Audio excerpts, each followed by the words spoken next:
Sonic the Hedgehog is back in Sonic Dream Team, a game packed with non-stop action and thrilling adventures. Join Sonic and friends as they dive deep into a bizarre world of dreams, unravel an original and captivating storyline while taking command of 6 dynamic playable characters.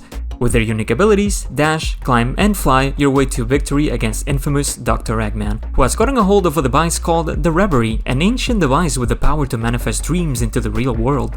The 6 playable characters include Sonic, Tails, Knuckles, Amy, Cream, and Rouge, each one with their unique ways to navigate the dream world. Spanning a total of 12 levels, these will include wall running, gravity changes, and more. Here's a look at the brand new renders for Sonic Dream Team by Sega Hardlight.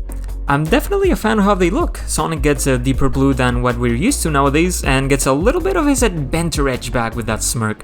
They're definitely not perfect in my own opinion, but they're a nice change of pace from the usual stuff. Speaking of renders, you may have noticed a brand new character just sitting there, and you'd be right, that right there is Arium. Arium seems to be some sort of sheep, ram. We don't really know much about her, other than safely assuming that she'll probably be important to the overall narrative of Sonic Dream Team.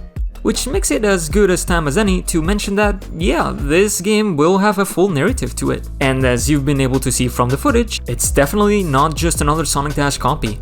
We're witnessing a genuine open zone Sonic game on our mobile devices barely a year after Sonic Frontiers. It even addresses one of the main criticisms of Sonic Frontiers, which is that many people think its graphics never really felt out of a Sonic game.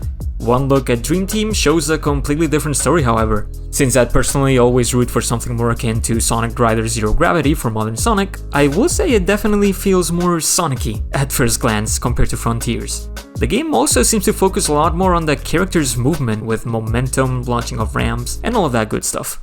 Sonic Dream Team is a game exclusively for the Apple Arcade.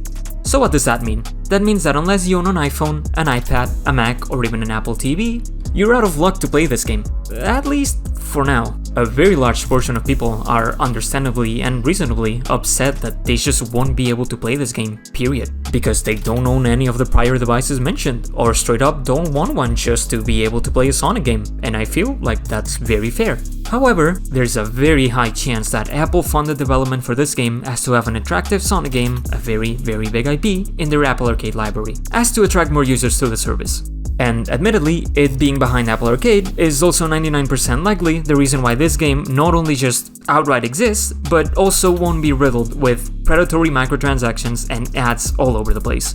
Goes without saying that I do feel very bad for everyone who won't be able to play this game right away. It's worth mentioning that Sonic Stadium alleged that Dream Team would likely remain exclusive due to Apple's involvement, but soon after, a Sega Hardlight ambassador claimed otherwise. Not a solid confirmation on either side, but it's interesting to point out, and I can assure you that we will reach out to Sega Hardlight for clarification. That's all in terms of Sonic Dream Team, but before you go, I have top secret news for you. Look at this Blaze the Cat from Sonic Channel. You see her? Good. Nice.